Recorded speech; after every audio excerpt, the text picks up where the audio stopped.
আমাদের সমাজে কিছু কিছু মানুষের জীবন গল্প শুনতে এতটাই ভালো লাগে, আসলে আমি তখন মুগ্ধ হয়ে তাদের জীবন গল্পটাই শুনি।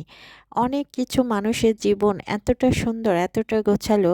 হ্যাঁ, তারা হয়তো এমনও আছে যে যারা হয়তো অনেক বাংলাদেশি মেয়ে বিদেশি কোনো ছেলেকে বিয়ে করছে ধরেন, তারপরেও তাদের জীবনের গল্পটা অনেক সুন্দর, অনেক গোছালো। আমি অনেক ব্লগ ভিডিওতে দেখেছি অনেক আপুদের বা অনেক ভাইয়াদের জীবনটা কতটা সুন্দর করে গুছিয়ে এনেছে, অথচ তারা এক একজন কিন্তু এক এক দেশের বা এক এক মেন্টালিটির বা এক এক মানে এক এক পরিচয়ে বড় হয়েছে তারা।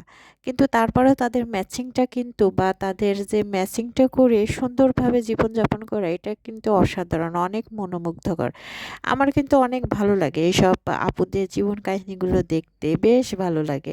আসলে দেখেন, মানুষ যতই একটা ভিন্ন পরিবেশে বেড়ে উঠুক না কেন, প্রত্যেকটা মানুষের ভিতরেই তাদের যে সুন্দর একটা পরিবেশ সেটা কিন্তু থাকেই। সেটা মানে সব ক্ষেত্রেই তারা মানিয়ে নিতে পারে। ভিন্ন দেশের মেয়েকে বিয়ে করে বা ছেলেকে বিয়ে করে তারা হ্যাপি থাকতে পারে।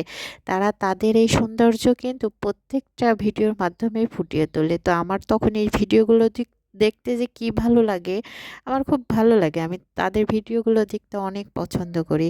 আর আমি তখন মানে নিজের একটা চিন্তাধারা থেকে আমি সেটা জাস্টিফাই করি যে দেখেন এদের মেন্টালিটি কতটা সুন্দর, না হইলে এরা দুই ভিন্ন দেশি হয়েও কত সুন্দরভাবে তাদের সংসারটা গোছালো বা খুব সুন্দর করে রেখেছে। আসলে সব কিছু মেন্টালিটির কাছেই কিন্তু প্রকাশ পায় সৌন্দর্যটা, আমি মনে করি। এখন আপনারা কে কি মনে করেন আমি সেটা জানি না, তবে আপনাদের কমেন্টগুলো অবশ্যই কমেন্টে জানাবেন, আপনাদের মন্তব্যগুলো। তো আমার কাছে এটা কিন্তু বেশ ভালো লাগে, আমি খুব উপভোগ করি। তো যাই হোক, হ্যালো এভরিওয়ান, আসসালামু আলাইকুম। সবাই কেমন আছেন? আলহামদুলিল্লাহ, আমি তো বেশ ভালো আছি। আমার নতুন একটা ব্লগ ভিডিওতে সবাইকে ওয়েলকাম। আপনারা কেমন আছেন অবশ্যই কিন্তু কমেন্টে জানাবেন।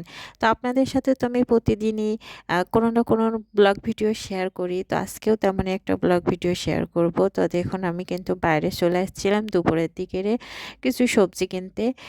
তো এখানে অনেক ধরনের অনেক কিছুই বসে, যেহেতু ঢাকা শহর বিভিন্ন ধরনের মানে জিনিসপত্র বিক্রি করে। তো সেগুলোই দেখালাম, সবজিটাও দেখালাম। ওখান থেকে সবজি নিয়েছি, তারপরে আমি বাসায় ব্যাক করেছি।